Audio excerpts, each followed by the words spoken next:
Hey, what's up guys? Jay Daniel here. So for today's video, I want to go over something important. So I was just reading this in this book. By the way, get it? It's super good. With Winning in Mind by Lanny Bassam. This guy literally won an Olympic. Um, he was an Olympic champion for rifle shooting. But he started off like he couldn't play any sports. He tried to play basketball, tried to do this. He was always picked last. Terrible. He started like studying how top performers actually perform. And just take my word for it. It's a really good book. Read it. But what I wanted to share today was a really big takeaway that I just got. So it's like one thing is to actually do something, right? One thing is to actually win the gold medal, make the basketball shot, whatever. Like, and basically every time it's the same thing if you imagine it. So every time that you visualize in your mind yourself doing something, every time you rehearse something or you practice it, you create a neural pathway, right? Which just means it becomes automatic, right? It becomes more and more automatic. It becomes more and more ingrained in who you are. So you quite literally are a result of your practice, right? That's like your subconscious skill set. You can kind of direct how you work like through the consciousness. Like you can kind of say like, okay, cool, these are my goals. This is what we're going to work on.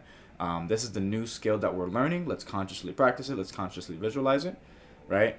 And all these skills, but a lot of people have those skills. They practice a lot, but they're not able to use it. So kind of the finishing piece to actually being able to execute at the highest level is going to be your self-image. How do you view yourself? If you see yourself as somebody who is an average, you have the skill set of a professional, right? You're only ever going to be able to tap into the skill set of average. With the professional skill set kind of going by the wayside, you're always going to self-sabotage. You've heard the saying self-sabotage? It just means that you view yourself here, your skill set's here, so you don't allow yourself to use your full skill set. So visualization, just practicing, like it's so important. In the game, like whether you're playing ball, whether you are in sales, like when you're actually in the game, you need to flow. Like it quite literally, it needs to be like automatic. The game should be the easiest thing that you've done. The practice should be the part that's really hard because you're consciously like learning the moves and you're doing things that are hard and you're ingraining things into into your mind, just making it automatic. In the game, you gotta flow, and if you're not flowing, if you're in the game, if you're on a sales call, if you're playing basketball and you're not flowing, there's something that's preventing you. So you got to be able to look at it and see like, okay, cool. What's preventing me from performing at the level I need to perform? Is my self-image too big while my skills are too small? And am I falling flat on my face every time? Or is my self-image too small with my giant skills, right? And am I self-sabotaging and preventing myself from actually using the skills that I have?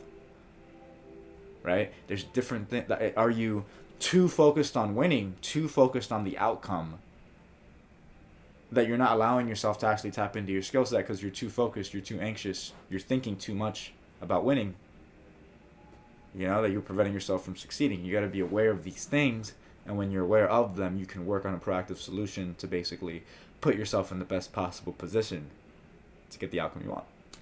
So really good book, guys. I am like on chapter 5 or 6 so far. It's really good. I recommend it to anybody, honestly. And yeah, you guys stay tuned for more.